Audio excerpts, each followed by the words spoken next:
Hey guys, Nishquick here, and can you believe it, 2022 is finally coming to an end. I'm recording this on December 7th, 2022, and tomorrow is the big day for video games, the Game Awards. And no matter what wins, I still have my games of the year. So today I'm going to be talking about 5 games that I played this year that I just truly loved, because honestly, when it comes to 2022, this year has been so great for gaming, for me, and for a lot of people I've noticed. And I'm going to talk about 5 games this year that truly are unforgettable experiences and games that I will just love forever, for the rest of my life. And I'm going to start with 2 games that I still love, but not as much as the 3 games that I'm going to end with. Those 3 games are just out of the park, out of this world, amazing. And before we get started, I just wanted to say, I'm Nishquick, and if you enjoy content on video game analysis, reviews, and just casual discussions, be sure to hit that subscribe button and subscribe to my channel, Nishquick Pops. Give this video a like because it really helps out the channel. And hit that notification bell so you don't miss out on another upload. Also, let me know in the comments below, what are your favorite games of 2022, and which games did you just resonate with and enjoy the most? And also, what are you looking forward to next year? Because next year in 2023 is going to be a great year as well. So without further ado, let's look into Nishquick's favorite games of 2022. Let's go. Alright, I'm going to start off with 2 quick entries which I loved, but I'm going to save my top 3 2022 games for the end of the video or the latter half of the video after I talk about the first 2. Let's get started. Tunic is one of the coolest indie games I've ever played. It blends the gameplay styles of 2D Legend of Zelda with the risk and reward mechanics of Dark Souls and Demon Souls and Bloodborne and all those games. The isometric art style and level design is very cool too, since you can explore areas you sometimes didn't even know you could because the layout of the world and the architecture around you is just kind of shaped and oriented the way it is. It's sort of like you're exploring a diorama akin to Super Mario 3D Land and 3D World. This game would have been perfect on the 3DS, honestly, with the stereoscopic 3D. Also, the world design has hints of inspiration from Metroidvania level structure from games like Super Metroid, Dark Souls, and Hollow Knight. Tunic also does something really cool by drip-feeding the tutorials to you as the player by encouraging you to explore and find lost fragments of an instructional guidebook or manual that not only teaches you the mechanics, but also gives you curious hints as to where to go next, which can be slowly unraveled by decoding the message as well as getting new pages. Just solving these visual picture puzzles and figuring out where to go next is a very cool idea for a game and something I've never seen before. And it also drip feeds the lore and explains the world through these pages as well, so that was a very cool addition. Overall, Tunic was not only very enjoyable, but a very out-of-the-box kind of experience and something out of the ordinary for usual action-adventure games, and I really enjoyed it. This is a direction I've wanted the Pokemon games to take for a while now, and it turned out to be a lot of fun. The gameplay loop of Pokemon Legends Arceus is reminiscent of Monster Hunter, where you pick up quests in Jubilife Village, the hub town, and just go out and capture Pokemon and complete those quests. I honestly don't think a Pokemon game has truly captured the essence of gotta catch 'em all so well since the early Generation 1 and 2 titles, but Legends Arceus really gives you that feeling of being an adventurous Pokemon trainer and discovering and building this Pokédex. On top of that, exploring the Hisui region, or soon to become Sinnoh region, is so much fun on all the rideable Pokemon, and each rideable Pokemon has its own significance to exploration, which is really cool. I really like that this game specifically emphasized catching and capturing over battling. But on the battle side, I enjoyed using strong and agile styles too, which added a little flavor to the combat, which has been kind of samey in the Pokemon series in my opinion. So overall, Pokemon Legends Arceus is a lot of fun and probably one of the best Pokemon games I've played since Generation 5.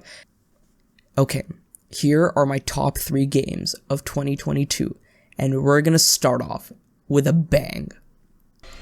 This was the game, the behemoth, the monster, the mayhem that spread through the gaming landscape in early 2022. Elden Ring's influence and love reverberated throughout the entire gaming industry in the early part of 2022, with everyone playing it, even those who don't enjoy the Dark Souls genre of games. The fans and community all came together to share their experiences, builds, tips, and memories. We even got people like Elon Musk showing off their builds despite his not being very good. But who cares what other people think? What did I, Nishquick, think of the legendary Elden Ring?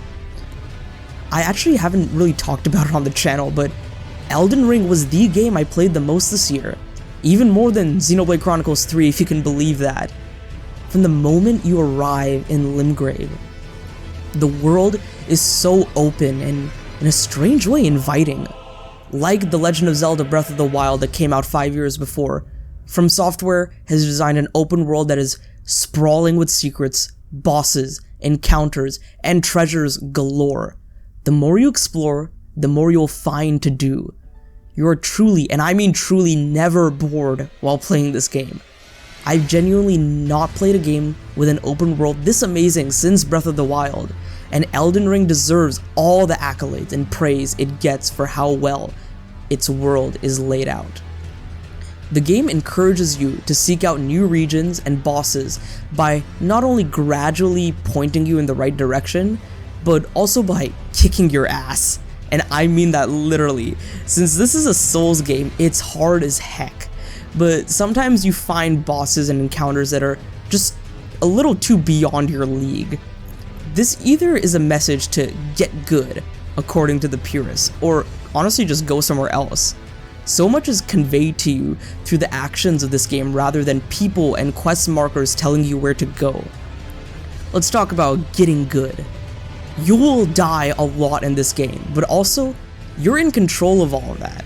With your character build, you can allot stat points to specific stats you want to level up and find and craft the items that will support that build you have created.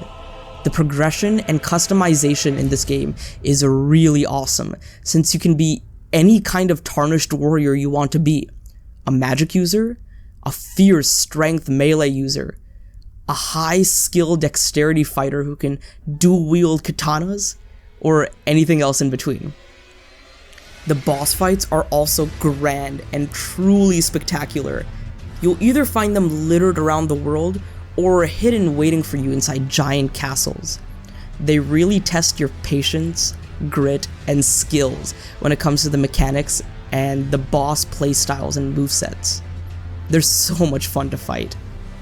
One thing I can say that I didn't like as much was the obscure and at times obtuse method of drip feeding the lore to the players. I'm not too big of a fan of that narrative style, and I go more into detail on that in my video discussion about the Game Awards nominations, but I'm just not too big of a fan of reading item descriptions and listening to vague NPC dialogue to get an idea of what's going on in the world. I personally am still kind of lost when it comes to the lore and even the basic narrative of Elden Ring, even after watching so many videos of VaatiVidya and so many other creators. And that's not to discredit the rich lore George R. R. Martin and Hidetaka Miyazaki have created. Also, the side quests are just not my favorite. At times it's kind of unclear where to go, and many steps and requirements are needed to complete them, and they're just a little cumbersome in my opinion. Overall, I still love this game, and I think it's one of the best open world games I've ever played. It truly does compete toe-to-toe with the greatness of The Legend of Zelda Breath of the Wild, in my opinion. I think this is the true frontrunner for the critically acclaimed title of Game of the Year this year at the Game Awards, and amongst many other publications. So yeah, congratulations From Software and Miyazaki on the success of Elden Ring.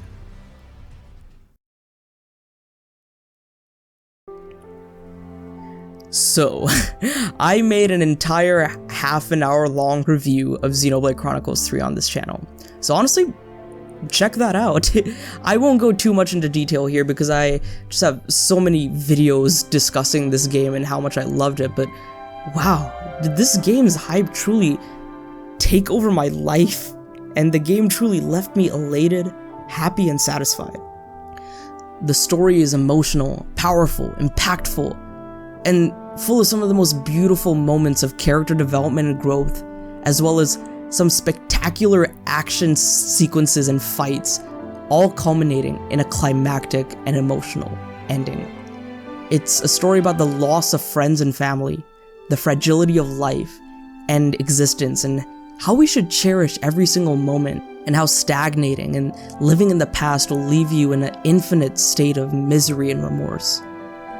It's emotional, beautiful, and quite the tearjerker at times. The performances by the main cast of characters, as well as the great dynamic between your party of 6, really make this game's story so fleshed out, and it just feels so real. The gameplay is probably the contender for the best in the series. It's not overly complicated like Xenoblade Chronicles X or 2, and there's so many layers to it. The class system is just so much fun to experiment with, and the combat feels so good once you get the rhythm going. Interlinking into a giant mech with the power of Ouroboros is also very cool and fun to play around with. The side quests and hero quests are also so well written and really flesh out the world of the game. The customization is very in-depth, allowing you to make some crazy good builds for specific characters. On top of that, Xenoblade Chronicles 3 has one of my favorite soundtracks in all of gaming, and my personal favorite video game OST of 2022. Truly beautiful, impactful, and emotional melodies that tell a fantastic story. Overall, Xenoblade Chronicles 3 is one of my favorite games of 2022 and of all time. So here's another Big Daddy game of 2022. See what I did there?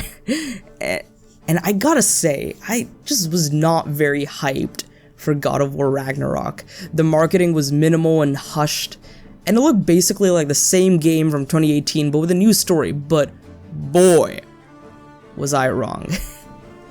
God of War Ragnarok refines and polishes all that made God of War 2018 great, and adds so much more amazing content on top of the existing content. It's a fantastic video game sequel up there with the likes of Kingdom Hearts 2 and Metal Gear Solid 2. I'm gonna be light on spoilers here, but trust me, God of War Ragnarok feels truly different, but it still feels like the epic Norse adventure Kratos and Atreus were destined to go on. You get enhancements to Kratos' existing weapons, and get so many cool things outside of that too. Also, the side quests are so detailed and well written, as they really build the Nordic world of Aesir gods and giants Santa Monica has designed so well. The worlds you explore look lush, vibrant, and just expansive. You sometimes just sit back and think, wow, this is actually a video game and not a movie or even just real life. It's also great since in the first game you only explore 6 of the 9 realms, but now you can explore all 9. The story is emotional and moving, but also high octane and genuinely exciting. There were times I honestly skipped side quests because a chapter ended and I immediately needed to know exactly what would happen next. There's so much I want to talk about but can't in this video. I'll do a spoiler review soon, but wow, I was truly blown away and impressed. Santa Monica Studios really blew it out of the park with this game, and it's the definitive PlayStation 5 game and experience. Alright, so what'd you think? Pokemon Legends Arceus, in my opinion, one of the best Pokemon games since the 5th generation with Black and White. Tunic, a really awesome blend of the gameplay of Legend of Zelda and Dark Souls, and with an amazing art style. Elden Ring, the Dark Souls experience, but in an open world with some amazing bosses and amazing dungeons. God of War Ragnarok, such a moving and beautiful and emotional story with some high-octane, visceral combat. And of course, the JRPG hit of the year, Xenoblade Chronicles 3, with some beautifully written music, some really relatable, down-to-earth characters, and just some really addicting gameplay with that gameplay loop and those awesome side quests. So what are some of your favorite games of 2022, and let me know, especially if it's a game that I did not talk about in this video. And also, yeah, did you like Elden Ring, God of War Ragnarok, Xenoblade 3, any of these games I mentioned in this video? Let's talk in the comments below. So with that, another video comes to a close and another end. I just wanted to say, this may not be my last video of the year, but I just wanted to let you guys know thank you for sticking around the entirety of 2022. Even though my channel hasn't grown a lot, it's grown quite a bit from when we ended in 2021. So to all the new subscribers and all the returning viewers, thank you so much for making this such a fun hobby to dabble into. And see you in 2023 with Tears of the Kingdom, Fire Emblem Engage, Spider-Man 2, and many more awesome and exciting games. So this is Nishquick signing off, and see you in 2023. Later.